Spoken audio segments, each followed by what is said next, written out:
Imagine for a moment that you've got a budget of £613 million to spend. You're the city regulator, and that's a lot of cash to get through to ensure that you meet your mission of improving market outcomes and preventing serious misconduct that leads to harm.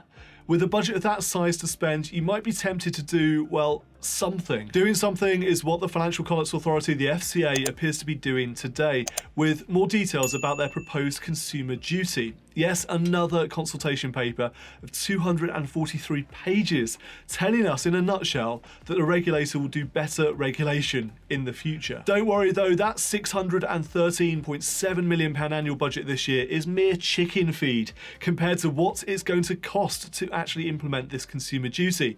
And when I say cost, I mean cost you.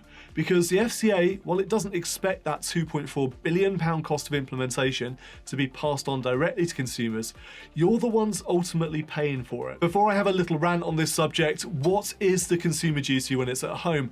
Well, it's a response to regulatory concerns that financial services do not always work effectively for consumers.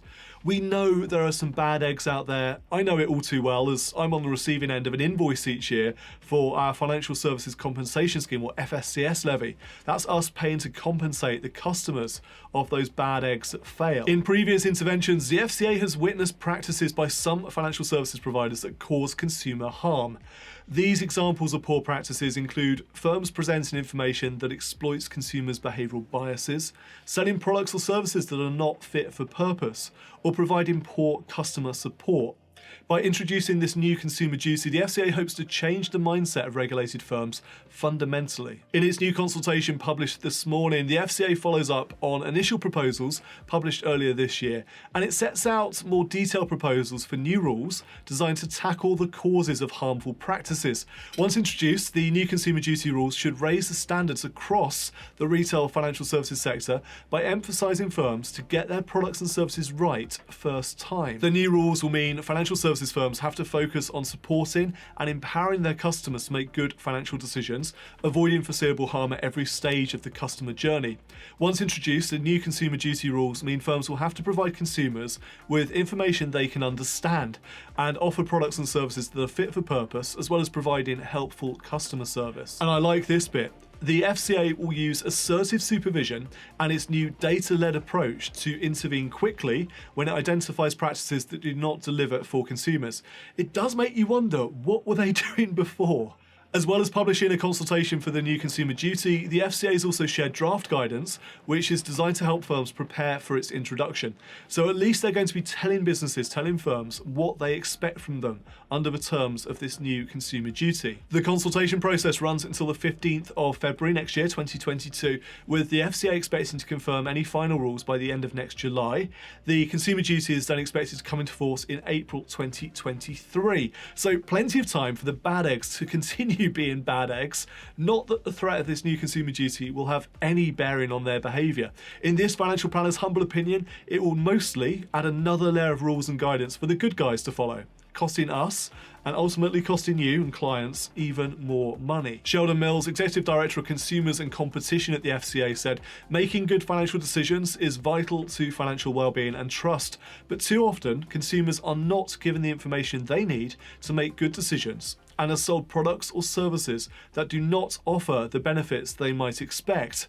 We want to change that. We've been working to set a higher standard for firms to put more of the onus on them to act in their customers' interests and get their products and services right." Mills continued, "The new duty will drive a change in culture at firms. We expect firms to step up and put consumers at the heart of what they do, and we'll be holding senior managers accountable if they do not.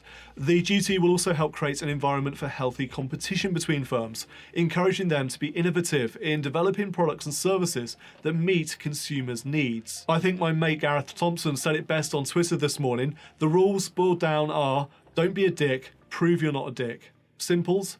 Give that man a job at the FCA. I don't want to be too down on this. Consumers should always come first when they're dealing with regulated retail financial services firms. There are some shocking tales and shocking examples out there of poor practice and consumer harm, and I wouldn't for a second want to diminish the harm those poor practices have and sadly continue to cause. And of course, each example of poor practice means real lives are affected. In some cases, real lives are ruined. And we've got to get this right across the board. That means an effective regulator, one that's been, to date at least, sorely lacking. Will the consumer duty result in a fundamental shift in industry mindset? I don't know. I'm not holding my breath. What I do strongly feel is that there's nothing stopping the FCA from more effectively applying their existing set of rules and guidance. Right now, they can go out and do it right now, and they can do that to tackle the minority of bad eggs who are out there. They can reduce consumer harm, they can better protect the most vulnerable consumers, and most importantly for me, they can reduce the cost of the compensation levy. Please, please do bring down the cost of the FCA levy, guys. It is absolutely horrible. What do you make of this new consumer duty? I would love to hear your thoughts on this one. Do let me know in the comments. Thank you for watching this video. Until next time, I'm Martin Bamford, and remember, when it comes to your money, the more you know, the faster it can grow.